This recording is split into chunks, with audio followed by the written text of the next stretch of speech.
An elderly man is shot dead in front of his family at a July 4th celebration. No one knows where the bullet came from. How can police track down his killer? A charismatic leader of the Black Panthers is killed in a police raid. His supporters say he was assassinated. The police claim they shot him in self-defense. Can a forensic expert determine who is lying? A child dies in a drive-by shooting. Can a state-of-the-art computer link evidence from this crime to another and win a conviction? It takes a split second for a gun to deliver death. Solving the crime takes much longer, but with increasing speed, expertise, and accuracy, forensic detectives are zeroing in on their deadly target.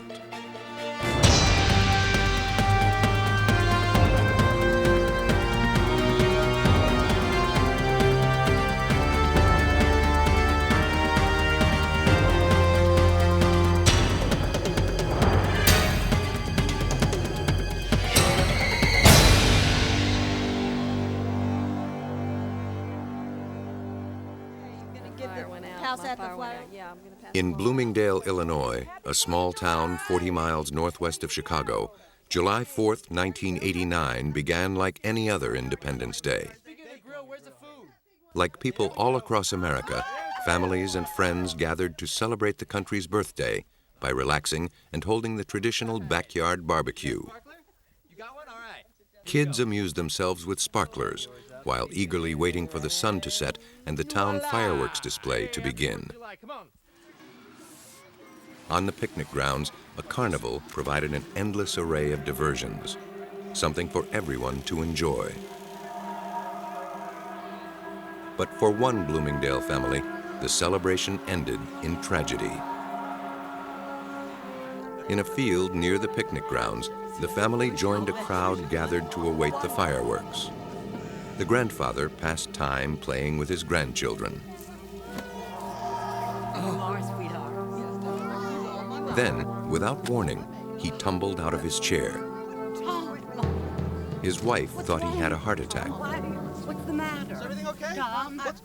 Two off-duty detectives happened to be picnicking with their own families nearby. They rushed to offer assistance. When they turned over the man's body, they found a bloody wound beneath his ribs, a bullet hole. This 64-year-old grandfather had been shot dead. Shock was followed almost immediately by mystification. No one had heard a shot or seen anything. A search of the field came up empty. No gun, not even a spent cartridge could be found. The killing was the most baffling case the Bloomingdale police had ever encountered. Who had shot the man and why? Unraveling the mystery, forging a link between victim and killer, would demand all the ingenuity forensic experts could muster. Lieutenant Richard Vaughn is the ballistics examiner at the DuPage County Sheriff's Department. As soon as an autopsy had been performed, the Bloomingdale police called him in. The coroner confirmed that a bullet had struck the victim on the right side, then penetrated beneath the rib cage, causing his death. He also recovered the bullet. Fortunately, it had not hit bone and was in near pristine condition. Vaughn's initial task was to try to establish what kind of gun had fired it, so he and detectives could begin to look for the gun and, ultimately, its owner. Under his scrutiny, the bullet's size and weight and any physical marks could provide vital information. The evidence bullet in this case, the first question would be, what caliber is it? Caliber is determined by the weight of the bullet and by the diameter of the bullet. Vaughn started by weighing the bullet on a digital balance. Then he measured it with an instrument called a micrometer. When the process was completed, he determined the bullet was a .44 caliber. It had come from one of the most powerful handguns on the market, a .44 Magnum revolver. Several companies manufacture such weapons. Vaughn had to determine the make and model of the one that shot the fatal bullet. He placed the bullet under a microscope and examined its rifling characteristics. All guns leave a series of spiral grooves on a bullet as it speeds down the barrel. The number of grooves, their width, and whether they twist to the left or right varies with the manufacturer. This particular bullet had 6 grooves and 6 lands, the raised regions in between. They spiraled along the bullet with a right-hand twist. Now Vaughn turned to a device called a measuring projection unit. It enabled him to accurately determine the widths of each land and groove. Armed with this information, Vaughn turned to a computer database called the General Rifling Characteristics File. Maintained by the FBI, it contains information about thousands of weapons. Feeding in the caliber, number, and width of lands and grooves, and the directional twist of the bullet, enabled him to identify the probable make of the gun. We had a groove width measurement of 0.129 thousandths of an inch. When we then refer to the .44 Magnum caliber category, you will note that the probable make and model of firearm that could have fired the evidence bullet was a firearm manufactured by Sturm Ruger, and the model would be the Red Hawk model. Within 2 hours, Vaughn developed a vital piece of evidence. The gun was a Sturm Ruger Red Hawk .44 Magnum. But a search of local gun shops turned up no record of any such weapon being sold. Vaughn decided the only way to trace the killer was to find where the bullet had been fired from. We started out with this measurement where we had... An ammunition manual told him that a Ruger Red Hawk .44 Magnum has a maximum range of about 1.5 miles. But the chances of locating where the bullet had been fired in an area that large would be next to impossible. To reduce the search area, Vaughn went back to the site of the killing to reconstruct the incident. All that he required was a mannequin, a lawn chair, and a wooden dowel. He seated the mannequin in the same place and position as the victim.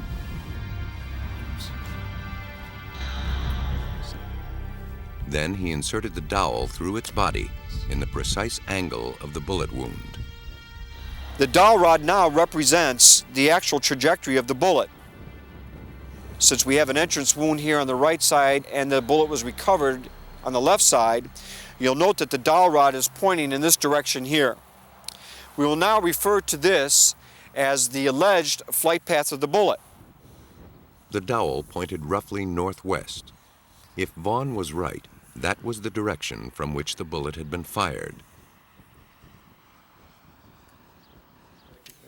Back in his lab, he began to map out the area where the police should concentrate their search. This is a Bloomingdale Township map which I was able to pick up at the Highway Department, which I took to the scene. And it demonstrates or depicts the search area. You'll note this area here is the open field in which the spectators were seated waiting for the 4th of July fireworks to occur in this area here. The decedent was seated in a chair here. Now, we had determined by a quadrant that our search area was going to be to the north and northwest. But from where in this search area had the bullet been fired? Vaughn's references told him the muzzle velocity of a Red Hawk is 1,200 feet per second. But from the 15-inch deep wound in the dead man, a medical examiner estimated the bullet slowed down to less than 700 feet per second when it hit. With the help of a computer ballistics expert, Vaughn calculated how far the bullet must have traveled for its velocity to have been reduced to this amount. We came to realize that the impact velocity being approximately 450 feet to 700 feet per second, that we would have to concentrate our search in an area between 500 yards and 700 yards. So our search area would have been in this span right here. So what we did is we actually established a cone of origin, if you will, where we would focus our search from this line depicted here to this roadway, which is depicted here. After narrowing the search area, Vaughn and police combed the neighborhoods between 500 and 700 yards northwest of the picnic grounds. They conducted door-to-door interviews, searching for any evidence that a large caliber gun had been fired. Eventually, they arrived at a residence on Lawrence Avenue. During a search of the backyard, they made a crucial discovery. In a corner was a 55-gallon drum perforated with holes. Vaughn felt they could have been made by .44 caliber bullets. The edges showed little sign of rust, suggesting they were new. Had they been made by the same magnum that killed the elderly man? To find out, Vaughn had to recover one of the bullets and compare it to the bullet from the dead man. He relied once again on dowels to point him in the right direction. With luck, they'd lead him to a bullet. We have evidence that the shots were fired at an angle where they entered a little bit higher than they exited. You also note that the metal on this side, that there's an indentation here, that the actual metal folds inside, which is indicative of this being where the bullet entered. And on the other side, we have evidence of the bullet exiting, where the metal fold is actually folding towards the outside. So this is indicative of the bullet exiting. So we're going to take this dowel rod here and we're going to reconstruct the trajectory. In other words, the flight path of the bullet from the time it struck the 55-gallon drum until it exits. Again, you can see the actual metal around the periphery of the hole, and the fact that it's folded out is indicative that this is an exit. So this would demonstrate that this bullet, continuing in a straight flight path, would most likely have hit the grass somewhere in here. So what we're going to have to do is focus our search on this area. We're going to have to conduct a grid search. Vaughn and detectives spread out to find a bullet. Despite their thoroughness, they found nothing. Perhaps the barrel had been moved since the shots were fired through it. If so, metal detectors would be required to search a larger area. Then one of the deputy sheriffs had an idea. Perhaps the shooters had been burning logs in the barrel while using it as a target. Maybe the bullets were in the nearby pile of ashes. He sifted through the cinders and found what he was looking for. If Richard Vaughn could prove the bullet came from the same gun that killed the elderly man, he'd have the break he needed.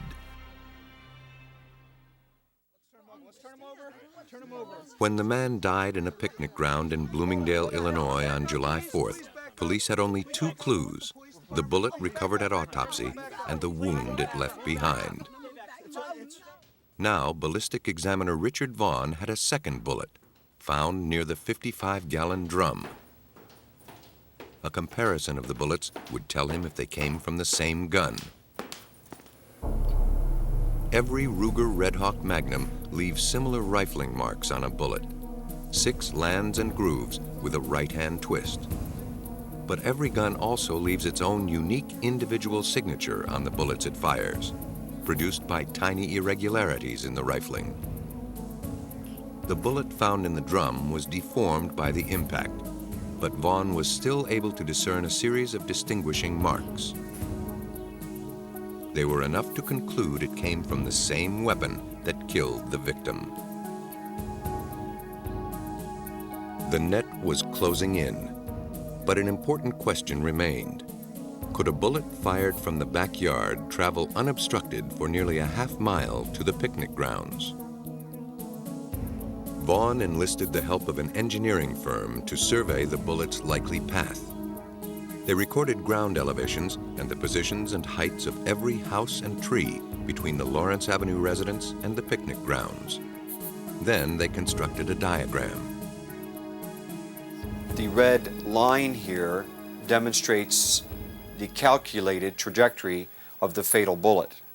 The dark line here demonstrates the terrain. We do have documented here the dwellings that fell within the line of the trajectory of the fatal bullet.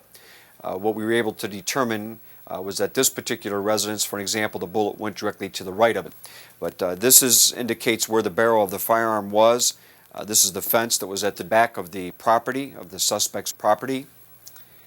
And this is the area where the decedent was seated. On its half-mile journey to the picnic grounds were many potential obstacles. Amazingly, the bullet missed every one. But would it still possess enough power to kill once it got there? To make his case, Vaughn had to prove it could.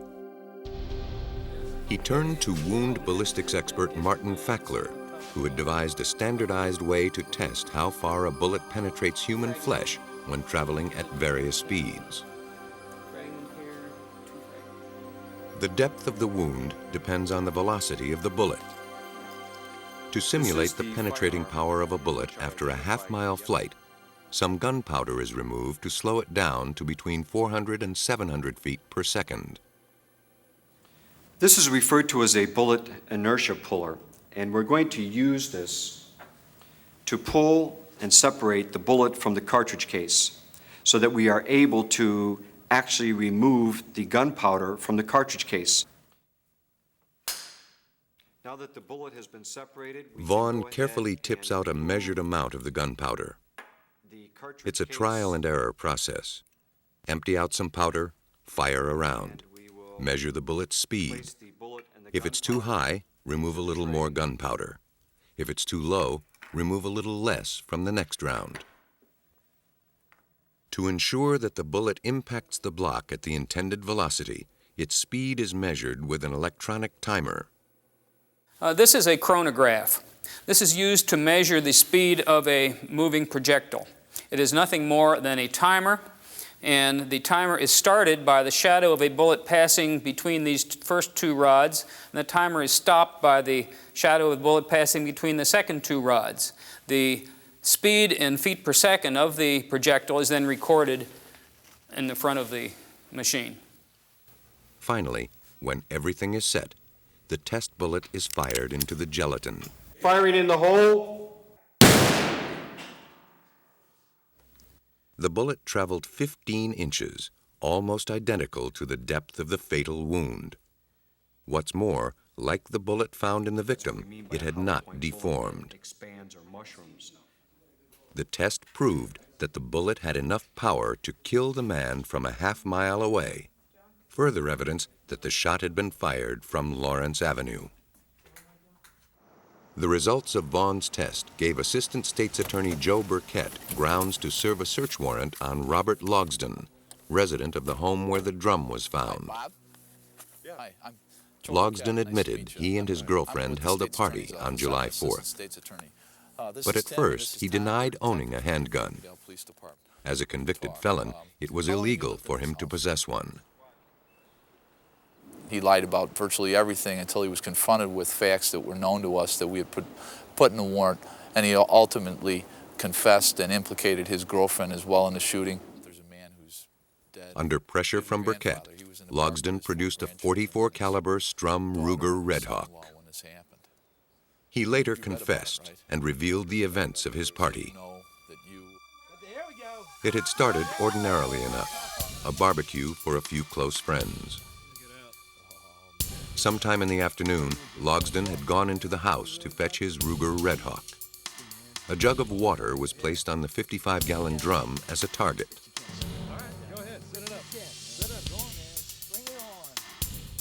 Logsdon fired off 5 rounds.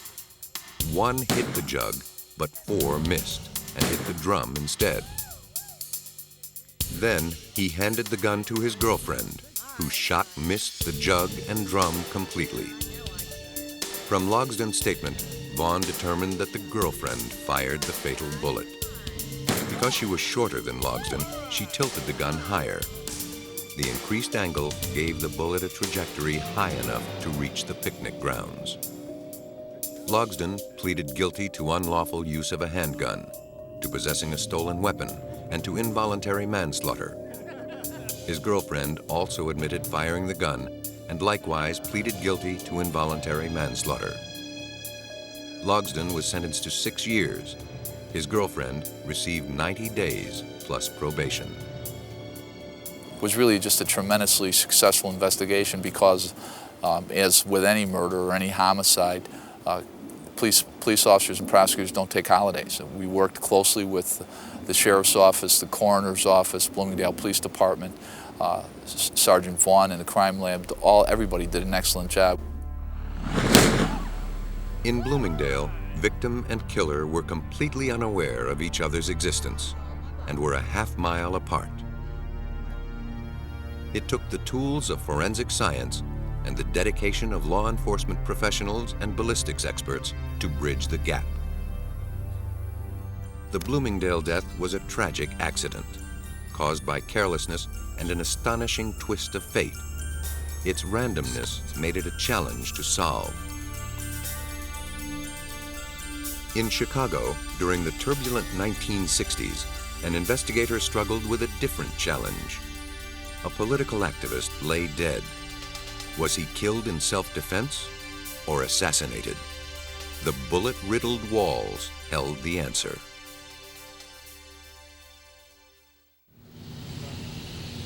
December 4th, 1969, 4:45 a.m. 14 police officers, handpicked by Illinois State Attorney Edward Hanrahan, approached an apartment in Chicago's Oak Park area, the heart of the city's black ghetto. They were about to embark on what would become one of the most controversial events in Chicago's history. The first-floor apartment was occupied by members of the Black Panther Party, a militant left-wing organization that preached social revolution. As the main group of police entered the front, a smaller force came in at the back. 15 minutes later, the tiny two-bedroom apartment was laced with 100 bullets. When the smoke cleared, 2 young Panthers were dead. 4 more were injured, 2 of them seriously. 2 policemen received superficial wounds.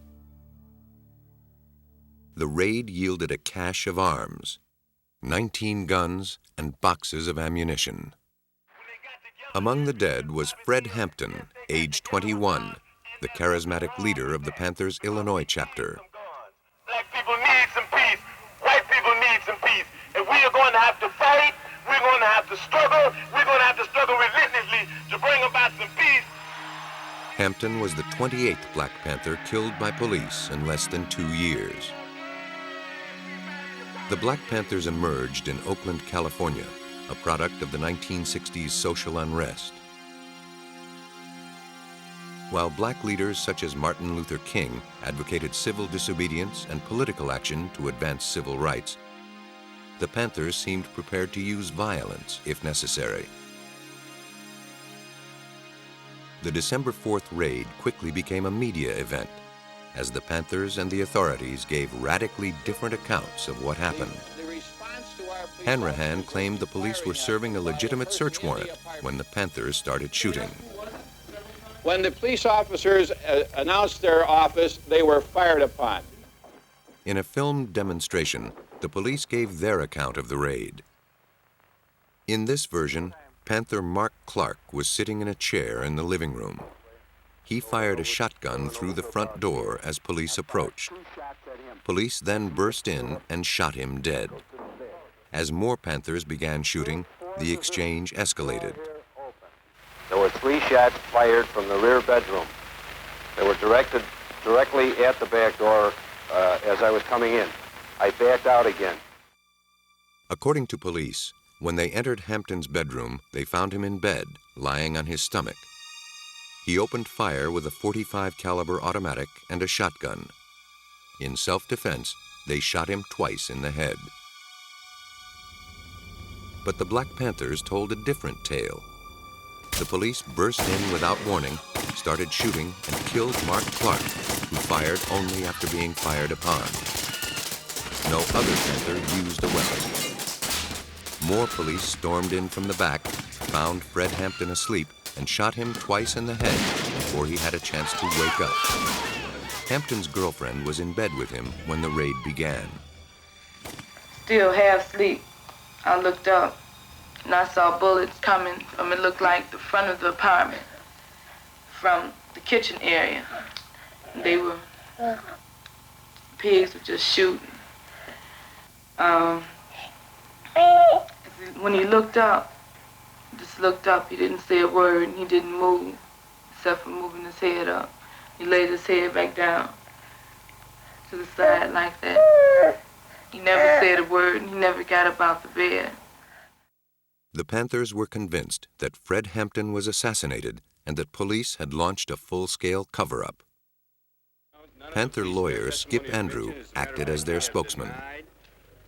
Anyone who went through that apartment and examined the evidence that was remaining there could come to only one conclusion, and that is that Fred Hampton, 21 years old and a member of a militant, well-known militant group, was murdered in his bed, probably as he lay asleep.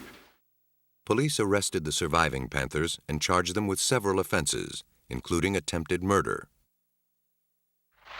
To defend the Panthers, their lawyers needed evidence to support their version of the raid. They turned to ballistics expert Herbert McDonnell. He seemed an unlikely choice. More than once, he had investigated gunfights between the police and black radical groups. He usually sided with the police. I understood it was a shootout, similar to the ones I'd investigated before in the Republic of New Africa and Fred Ahmed Evans and others. So I expected this would be another black militant group who were in the wrong and the police were in the right. As McDonnell saw his role, it was to decide whether the police or the Panther account of the raid was nearer the truth. To determine this, he would have to reconstruct the raid from bullet holes and spent bullets in the apartment. It would take all of McDonnell's skill to find out what happened. He entered the apartment through a small foyer, which led to the living room. Mark Clark, the first Panther to die, had been shot here. Beyond the living room were two bedrooms. Fred Hampton had died in the farther one. Finally, at the back lay the kitchen, through which the rear contingent of Hanrahan's force had entered. McDonnell started his investigation in the living room. I spent 10.5 hours collecting evidence, taking photographs, and observing the trajectories of various bullets. I had never seen an area that had been so shot up as the living room. On one wall, the south wall, there were 45 bullet holes of various calibers. The larger ones were .45 caliber fired from a Thompson submachine gun. There were blasts from shotguns, and there were .30 caliber and .38. Having different sizes made it somewhat easy to establish which were fired from various weapons. Who had fired these shots, the Panthers or the police? McDonnell hoped his investigation would provide the answer.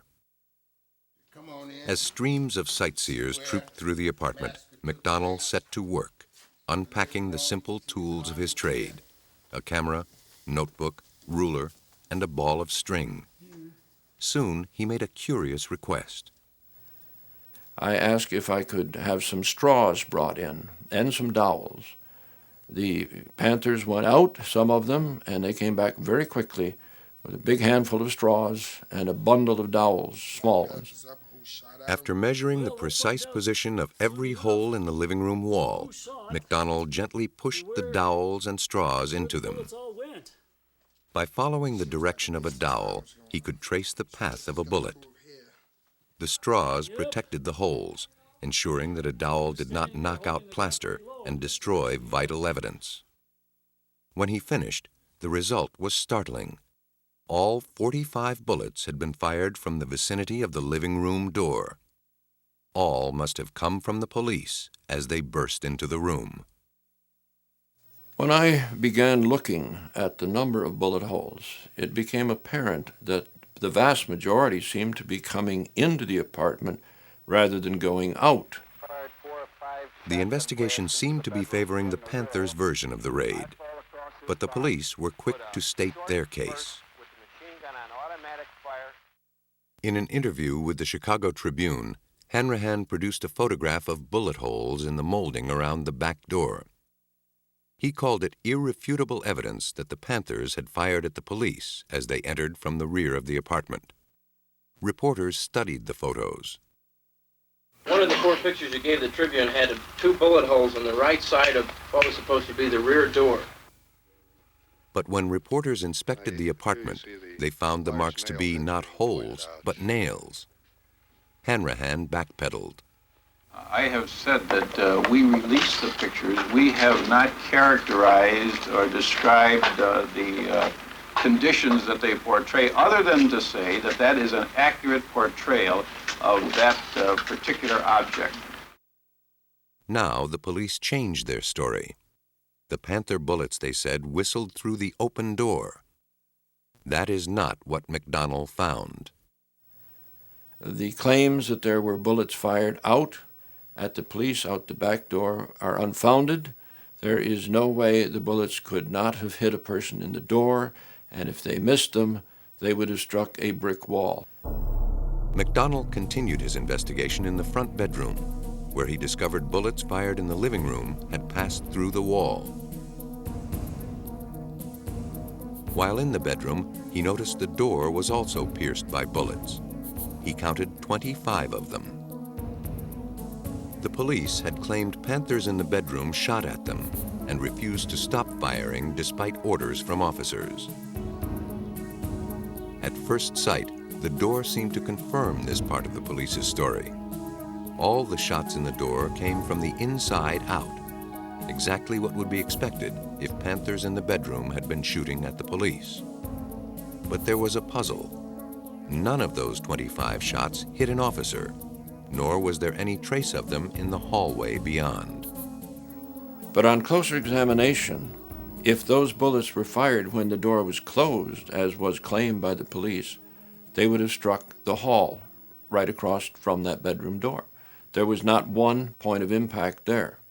So having the dowels between the living room and that bedroom recessed, I could open the door all the way, and then all I had to do was to push the dowels from the living room side, and out of the 25 holes in the door, 25 were explained by the bullets coming from the living room when the door was wide open. When these shots had been fired, he concluded, the bedroom door was open, roughly parallel to the bedroom wall. Bullets fired by the police in the living room passed through the wall, then continued on through the door. By now, the evidence was overwhelming. Of all the bullets fired, only one, a shotgun blast in the living room door, seemed to have been fired by a Black Panther.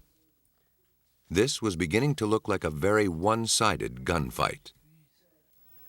There were at least 99 fired in.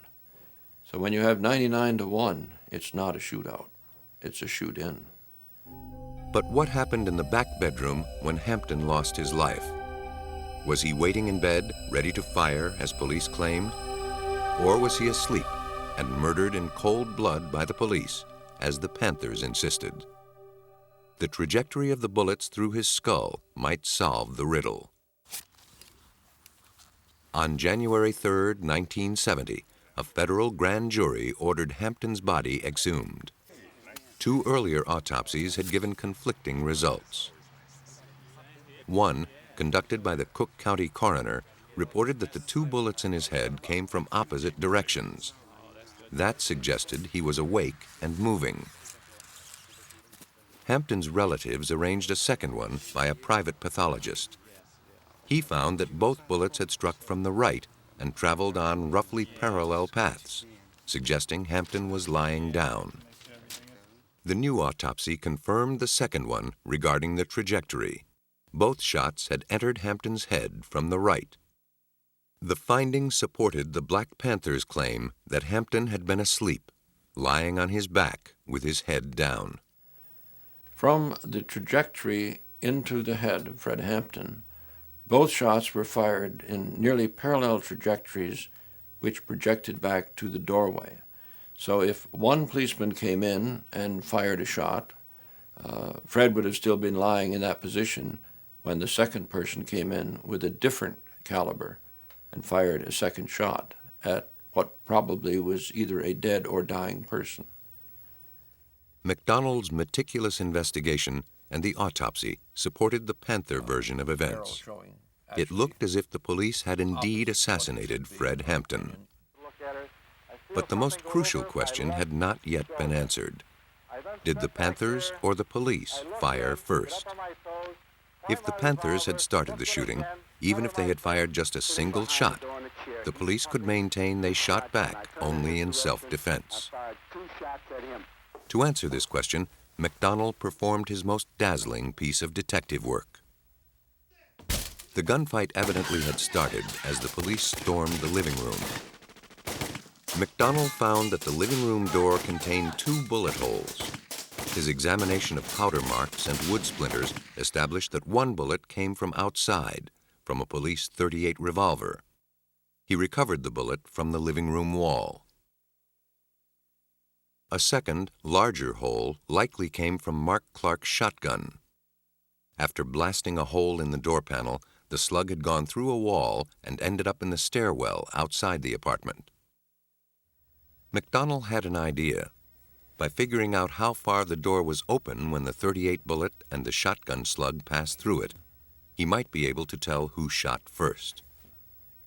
He traced the bullets' paths as they flew through the door.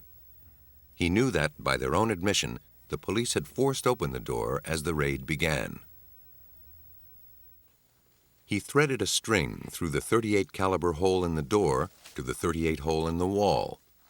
Then he adjusted the door until the string was straight. The door was barely ajar. Next, he ran a line from the slug hole in the stairwell through the hole in the door and then to Mark Clark's chair. This time, when the string was pulled straight, the door was 3/4 open. Through his experiments, McDonald pieced together the scenario. As police pushed open the door at the start of the raid, they fired the .38.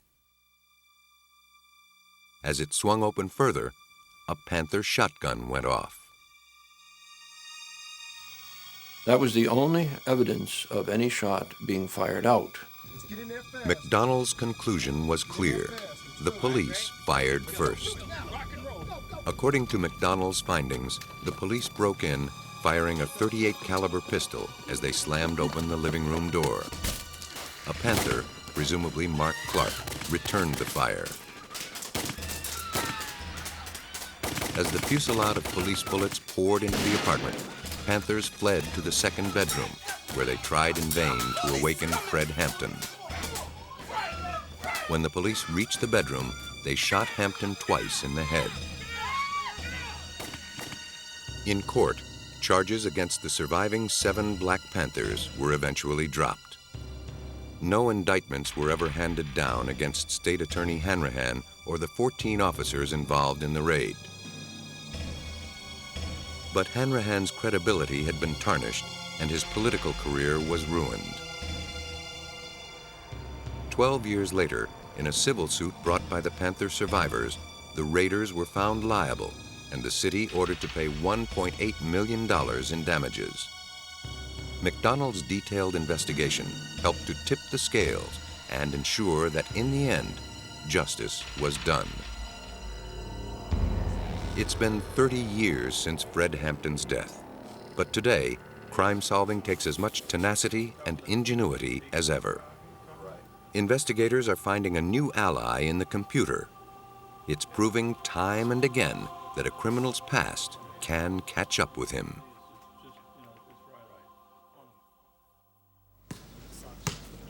On March 8, 1996, a young boy was spending the evening as any 12-year-old would, when tragedy struck.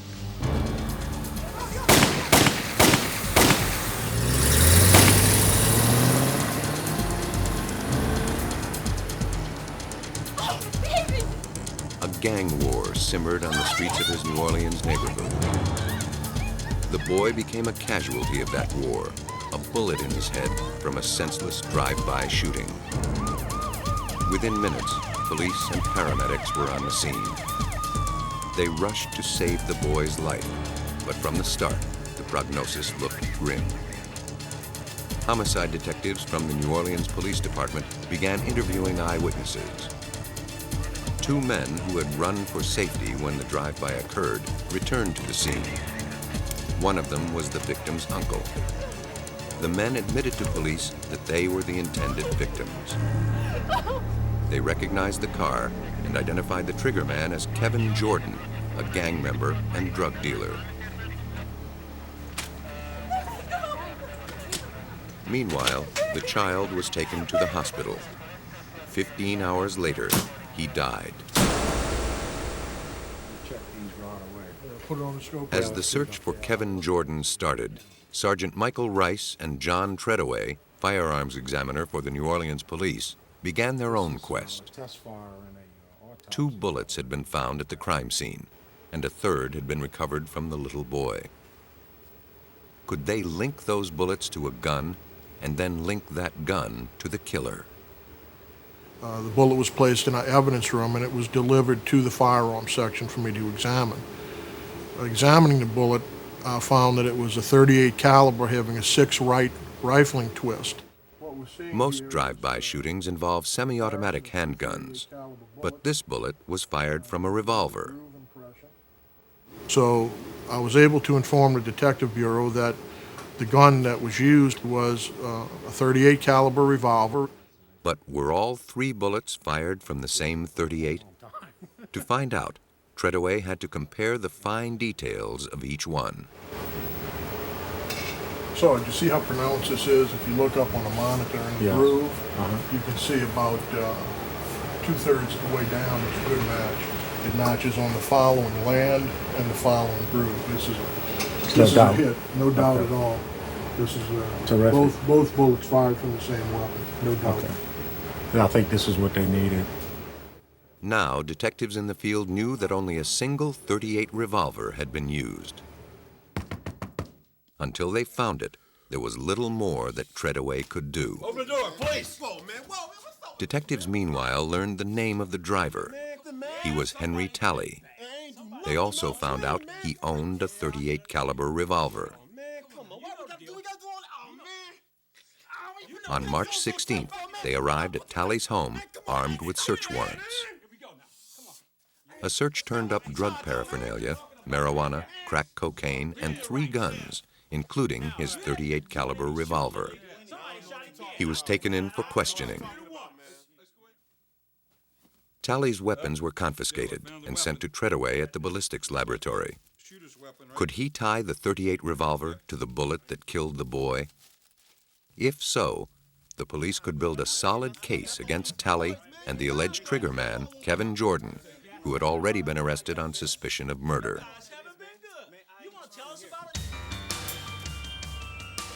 The first order of business was testing for fingerprints. Had Talley or Jordan last fired the gun and left prints on the trigger? Timothy Susano, a fingerprint expert with New Orleans Police Department, demonstrates how he finds them. Latent fingerprints, prints invisible to the naked eye, are developed in a 2-stage process. The first involves fumigating with superglue. Molecules of the glue will stick to a print. Then you want to take your liquid superglue and pour it into the aluminum dish. Next, I'm going to place the aluminum dish onto a hot plate that's located inside this tank. That's going to heat the superglue and accelerate the fuming process. Within an hour, the gun is cooked. Now it's ready for the second stage of the test. It's washed with a fluorescent dye. If any prints exist, the dye will adhere to them and become visible under the ultraviolet light source. Unfortunately, none showed up on the .38 found at Talley's residence. The test could not help pin the shooting on Talley or Jordan. Still, the test is often worth performing. Sometimes it can yield dramatic results. This is an example of a partial latent fingerprint that was developed on the trigger guard of a weapon that was used in a murder. As you can see, the partial fingerprint right here, that's on the front part of the trigger guard, which is located right here. To establish a connection between Talley's gun and the fatal bullet, Treadaway needed to inspect a bullet shot from the gun. This is our ballistic recovery room. In this room is our ballistic tank that we test fire weapons in. This is Officer Gwen Surpass. He's going to test fire these weapons. We're going to test fire this 38 first. Before we do anything with it, we normally like to check to make sure that the weapon is functional. We make sure that there are no obstructions in the barrel and all the parts on the weapon are in place. I'm going to go ahead and load it.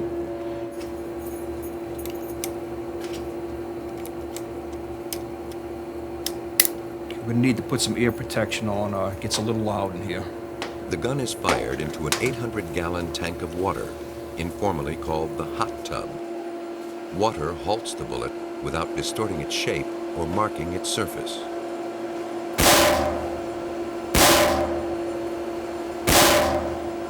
Once the weapon's fired, I then unload the weapon, remove the spent casings. The bullet retrieval system is simple but effective: a broom handle and a lump of silly putty. Once the bullet was recovered, its markings were examined and compared with bullets found at the crime scene. The match was undeniable.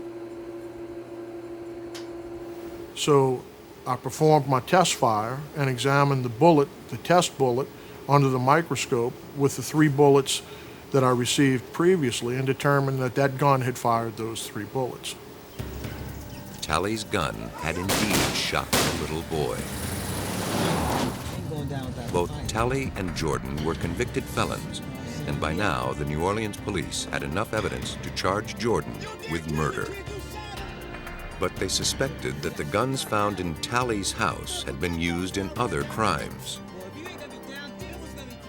Could a new computer system implicate Talley in past crimes?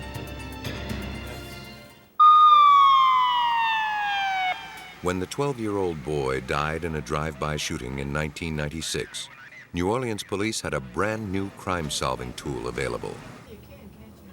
Earlier that year, they installed the Integrated Ballistic Identification System, or IBIS. It dramatically speeds up the time it takes to match bullets from crime scenes to guns confiscated by police. Sergeant Michael Rice runs the IBIS operation. For him, it's a vast improvement from the old method. We would go and physically get these guns and test fire them and examine them on the microscope.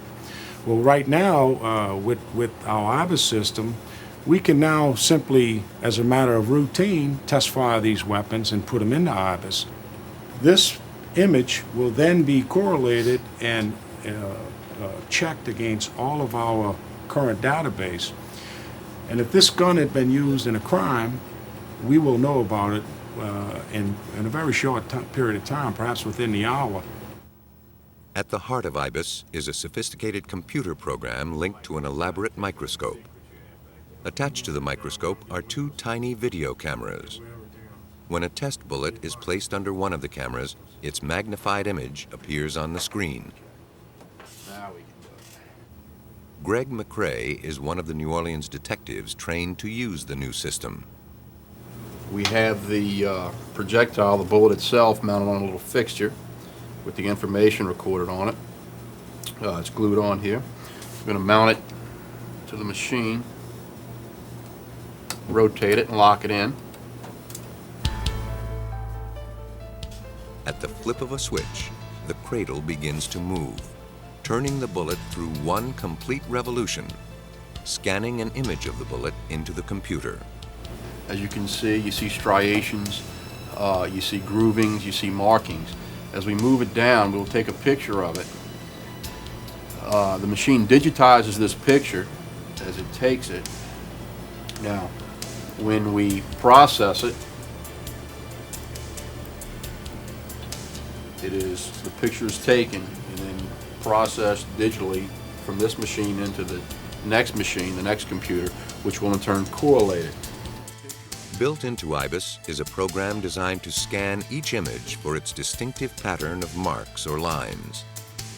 Having picked it out, the program searches through its database, looking for other images of bullets that match. Within less than a minute, it can scrutinize thousands of bullets, a task that would take a ballistics expert like John Treadaway years to perform. This part of IBIS is called bulletproof. A second subsystem, Brass Catcher, enables him to scan and match spent shells. The casing, which is the other section of the bullet, would be put in this area here and locked in here and secured. This particular microscope will take a picture with the camera mounted up here of the back end, or I should say the breech face of that casing. The breech face and also the firing pin, which is in this area right here. Now the computer records the shell's distinctive features, the positions and shapes of indentations left by the firing pin and tiny gouges left as it's ejected from the weapon. The operation is completed in 2 to 3 minutes. IBIS had been installed less than a month when a bullet from the .38 revolver that killed the 12-year-old boy was entered into it. There were no hits, no matches with the thousands of other bullets in the computer's database. But the system's real power was demonstrated with bullets test-fired from a second gun, a .45 caliber automatic found in Henry Talley's apartment. The firing pin, which we're looking at, if you look very closely, you can see this duck image right here, center in the firing pin itself. But this is very clear. We knew from looking at the screen that the probability of a match was very, very high. IBIS made a hit, implicating Henry Talley in another unsolved drive-by shooting. It was enough to strengthen the case against him regarding the death of the child. IBIS had proved itself on its first case. Prior to IBIS, this case would have probably been unsolved. It would have never picked up any additional follow-up unless there was a specific reason for it. We have uncovered and linked many cases involving homicides as well as shootings here in the city. And we made those links and those correlations and tied them all together by simply what Greg's doing right now. And we're kind of proud of what we do here, and I would not want to be without IBIS today.